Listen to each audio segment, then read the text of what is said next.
नमो बुद्धाय, जय भीम, जय भारत, जय संविधान, जोहार।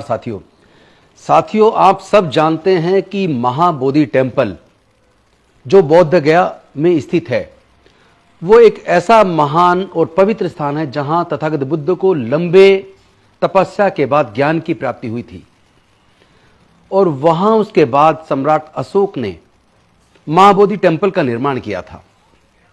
उस महाबोधि टेम्पल के अंदर आजादी के समय लगभग ब्राह्मणों का कब्जा था, लेकिन लगातार एक संघर्ष हुआ और उस संघर्ष में बौद्धों को महाबोधि टेम्पल का मैनेजमेंट पूरी तरह दिया जाए। तो जो बीटी एक्ट उस वक्त बना, उस बीटी एक्ट के अंदर ब्राह्मणों की संख्या ज्यादा थी। उसके बाद भी वो संघर्ष समय समय पर जारी रहा और लगभग अब से 25 साल 30 साल पहले भंते सुरई ससई, जो एक जापानी भिक्षु हैं और नागपुर के अंदर रहते हैं, उन्होंने लंबा संघर्ष किया और उनके साथ मिलकर हम लोग समता सैनिक दल के रूप में और तमाम संगठनों ने मिलकर संघर्ष किया और बीटी एक्ट में कुछ बदलाव हुए, जिसमें आधे पंडे और ब्राह्मण और आधे बौद्ध भिक्षु उसके मेंबर बने। लेकिन सवाल यह पैदा होता है कि क्या किसी दूसरे धर्म के स्थल पर मैनेजमेंट कमेटी में किसी अन्य धर्म का व्यक्ति हो सकता है? क्या राम मंदिर टेम्पल ट्रस्ट जो इन्होंने बनाया, क्या उसके मैनेजमेंट में किसी अन्य धर्मों के लोगों को रखा? साथ ही साथ जितने भी देश के अंदर मस्जिदें हैं, क्या उनके मैनेजमेंट में मुस्लिम समाज से लेकर किसी दूसरे धर्म के व्यक्ति को मैनेजमेंट में रखा जाता है? क्या हिंदू मंदिरों में मैनेजमेंट कमेटी में किसी दूसरे धर्म को रखा जाता है? क्या चर्च के मैनेजमेंट में ईसाइयों से अलग किसी दूसरे धर्म को रखा जाता है? क्या गुरुद्वारों के अंदर सिखों से अलग किसी दूसरे धर्म के लोगों को मैनेजमेंट कमेटी में रखा जाता है? जवाब है नहीं रखा जाता।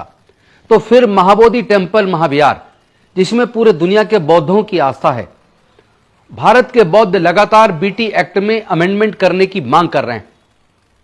ऐसी कौन सी मजबूरी है बिहार सरकार की और केंद्र सरकार की जो इस एक्ट में अमेंडमेंट नहीं कर रही है? क्या कारण है? पिछले 12 तारीख से लगातार क्रमिक भूख हड़ताल जारी है। अनेकों बौद्ध भिक्षु और बौद्ध मतावलंबी उपासक एवं उपासिकाएं लगातार भूख हड़ताल पर वहां बैठे हैं, लेकिन सरकार के कानों पर जूं नहीं रंग रही है। क्या सरकार इतनी तानाशा हो गई है? क्या सरकार को बौद्धों की आस्था की कोई फिक्र नहीं है? क्या तुम्हारी आस्था आस्था है, हमारी आस्था की कोई वैल्यू नहीं है? यह नहीं चलेगा। आप लोग कर क्या रहे हैं? एक तरफ आप एक मस्जिद को तोड़ते हैं ये कह के कि यहां राम मंदिर था, जबकि वहां खुदाई में जितने अवशेष मिले वो इस ओर इशारा करते हैं कि वहां साकेत नगरी थी जहां पे बुद्ध के ही सारे अवशेष मिले। लेकिन उसके बावजूद हम चुप रहे। आप लोग देखें कि आप पूरा का पूरा सरकार और पूरा कोर्ट सब उनके साथ हो गया और वहां बाबरी मस्जिद तोड़ी गई अवैध तरीके से और मस्जिद मंदिर बना दिया गया। हमने सोचा चलो कोई बात नहीं है, झगड़ा खत्म हो। लेकिन आप अगर अपने उस जगह पर जहां कभी बौद्ध विहार हुआ करता था, जो साकेत नगरी थी, वहां आपने मंदिर बना लिया। लेकिन यह महाविहार बौद्धों की आस्था का केंद्र है। आप बौद्ध लोगों को इतना कमजोर मत मानो। माना कि बुद्ध ने दुनिया को शांति और मानवता का संदेश दिया। यह भी सच्चाई है कि दुनिया को समता, स्वतंत्रता, बंधुता, न्याय, प्रज्ञाशील, करुणा और मैत्री का मार्ग तथागत बुद्ध ने दिलाया। यह भी सच है कि हम लोग अहिंसावादी हैं, लेकिन इसका मतलब यह नहीं है कि कोई हमारे ऊपर हमला करे और हम चुप रहेंगे। इसका मतलब यह भी नहीं है कोई हमारे धार्मिक स्थलों पर कब्जा कर ले, हम चुप रहेंगे। मैं पूरे भारत के बौद्धों से निवेदन करता हूं, मैं भी बौद्ध गया आ रहा हूं बहुत शीघ्र।